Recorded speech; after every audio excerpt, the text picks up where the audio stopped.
রাষ্ট্রায়ত্ত সম্প্রচার মাধ্যম বাংলাদেশ টেলিভিশন বিটিভি চলতি বছরের প্রথম ১১ মাসে মে পর্যন্ত করসহ মোট ৮,৫,৩৫,০০০ টাকা আয় করেছে।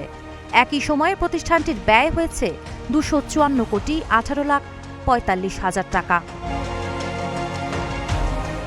সোমবার জাতীয় সংসদে নওগাঁ ৩ আসনের সংসদ সদস্য ফজলে হুদার প্রশ্নের জবাবে এ তথ্য জানান তথ্য ও সম্প্রচার মন্ত্রী জহিরুদ্দিন স্বপন। স্পিকার হাফিজ উদ্দিন আহমেদের সভাপতিত্বে অনুষ্ঠিত অধিবেশনের শুরুতে প্রশ্নোত্তর টেবিলে বিষয়টি উপস্থাপন করা হয়। তথ্যমন্ত্রী জানান, চলতি অর্থ বছরে বিটিভির মোট আয়ের মধ্যে বিজ্ঞাপন শাখা থেকে রাজস্ব আয় হয়েছে ৫,৭,০৯,৪১৭ টাকা। এ সময় তিনি ২০২০-২১ থেকে ২০২৪-২৫ অর্থ বছর পর্যন্ত বিটিভির আয় ব্যয়ের পরিসংখ্যানও তুলে ধরেন। মন্ত্রীর দেওয়া তথ্য অনুযায়ী ২০২০-২১ অর্থ বছরে বিটিভির আয় ছিল ৩৪,৫,৯৯,০০০ টাকা।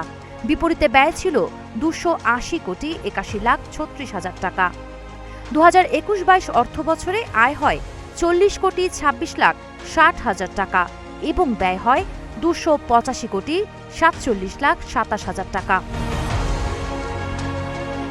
২০২২-২৩ অর্থ বছরে বিটিভির আয় ছিল ৩০,৮৭,৮৫,০০০ টাকা আর ব্যয় দাঁড়ায় ৩৭০,৬১,৫১,০০০ টাকা।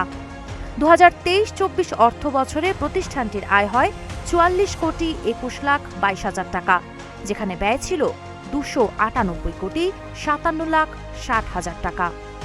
অন্যদিকে ২০২৪-২৫ অর্থ বছরে বিটিভির আয় ছিল ২৭,৬৪,৮০,০০০ টাকা আর ব্যয় হয়েছে ৩০৭,৯২,২২,০০০ টাকা।